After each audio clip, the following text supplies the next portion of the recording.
আজকে সকালবেলা ভোর হতে না হতেই বেরিয়ে পড়লাম দুজনে মিলে বাজার করার উদ্দেশ্যে। তোমাদের দাদাকে একটা আনতে বলি আর একটা ভুলে চলে আসে, তাই বললাম যে চলো, এখন আর ছুটির দিন আছে, ঘুমিয়ে থেকে কোনো কাজ নেই, চলো সকালবেলা দুজনে মিলে বাজার করে আসি। আর আমরা কেমন তাড়াহুড়ো করছি দেখেছো তো? দেখো আমরা বেরিয়ে পড়েছি, এটা হচ্ছে শেরাফুলি যাওয়ার রাস্তা। আজকে আমাদের সঙ্গে তোমাদেরকেও নিয়ে যাব মনিরামপুর ঘাটে, যেটা আর কি ফেরিঘাট চলাচল করে। আমরা প্রায় চলেই এসেছি, দেখেছো রাস্তার দুপাশে। তারকেশ্বরে শ্রাবণ মাস তো চলেই গেল, এখন ভাদ্র মাস পড়ছে।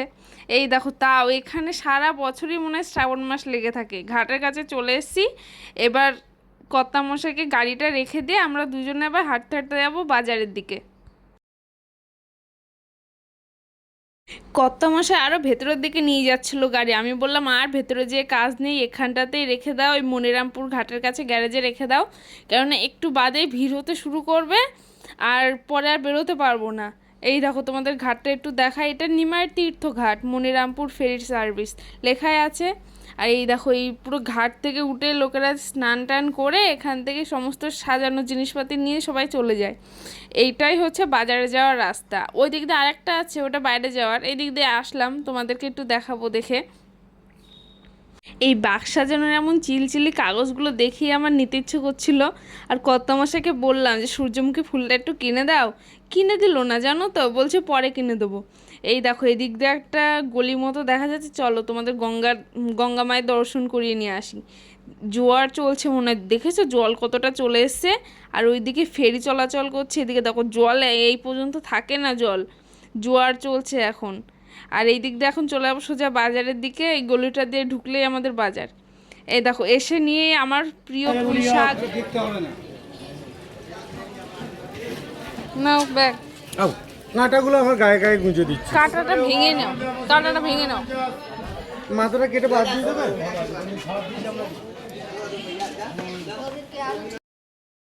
পুঁই শাক নিয়ে নিয়েছি। আবার পুঁই শাকের পাশের দোকানে রাস্তাতে হেঁটে যাচ্ছিলাম জানো তো, হঠাৎ করে দেখি আনারসের গন্ধ আসছে। আর আনারস আমার প্রিয়, মানে 1 নম্বর ফল যাকে বলে। এদিক দিয়ে যাচ্ছি আর মানে নাকে না গন্ধ এসে, যে আনারসের গন্ধ।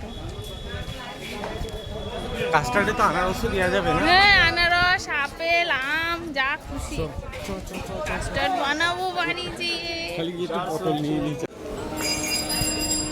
আর একটু বললাম যে কর্তামশাইকে আনারস নিতে, ও তো দেখার সাথে সাথে জানে আমার প্রিয়, ওর জন্য ও নিয়ে নিল।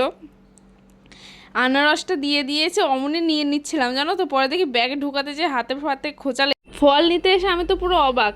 দেখো তোমাদের দাদা ভাইয়ের হাতের ট্যাটুটা আর ওই পেছনের দরজায় একটা গণেশ ঠাকুরের ছবি দেওয়া আছে, পুরো দুটোই সেম। এবার ওই দেখে তো আমরা দুজনে মিলে একটু হাসাহাসি করলাম, করার পরে চলে এসছে অন্য সবজির দোকানে। এসে নিয়ে দেখো মোচা দেখতে পেয়েই তো আমি আগে মোচাটাকে তুলেছি ব্যাগে।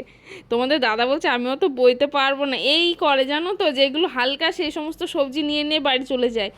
আর কি রান্না করব খুঁজে পাই না। এইদিকে বাজার করতে করতে তোমাদের দাদার চা খিদে পেয়ে গেছে, এখন একটু চা খাচ্ছে। আর আমি এদিকে বসে আছি, এবার একটু মাছ নেব, নিয়েই বাড়ি চলে যাব। নিয়ে নিলাম ইলিশ মাছ, আর গলদা চিংড়ি ছিল, গলদা চিংড়ি নিয়ে নিয়েছি। এবার সোজা বাড়ির পথ ধরবো। বাড়ি ফেরার সময় আবার দেখো সিগনালে এই রোদের মধ্যে আটকে পড়েছি, কি গরম জানো না। আর দেখতে পাচ্ছ রাস্তাঘাটগুলো নোংরা, আমাদের এখানকার রাস্তায় এত নোংরা থাকে না জানো তো। শ্রাবণ মাস গেল তো, সমস্ত লোকজনেরা গেছে, খাবার দাবার ক্যাম্প হয়েছে, তোমরা তো দেখেছো আগে অনেক ব্লগে আমি শেয়ার করেছি। ওরা এমন নোংরাগুলো পরিষ্কার করে না, ডাস্টবিন দেওয়াই আছে কিন্তু ওরা রাস্তায় ফেলেছে। সে ঝাড় দেয়, কত ঝাড় দেবে, আর অমন নোংরা হয়ে আছে, আবার কিছুদিন সময় লাগবে পরিষ্কার করতে। বাড়ি চলে এসেছি, এত ভারী হয়েছে ব্যাগটা, আমি তুলতে পারছি না জানো তো। এবার দেখি তোজো মনে এতক্ষণ উঠে পড়েছে, দেখেছো কেমন রোদ বেরিয়েছে। এবার যেয়ে নিয়ে ওকে খাবার দাবার খাওয়াবো, রান্নাবান্না করব। তাহলে আজকের ব্লগটা এখানে শেষ করছি। সবাই ভালো থাকবেন, সুস্থ থাকবেন, সাবধানে থাকবেন। দেখা হবে পরের আরেকটি ব্লগে। ততদিন ভালো থাকবেন, সুস্থ থাকবেন, বাই বাই। কি হ্যাঁ, দুধ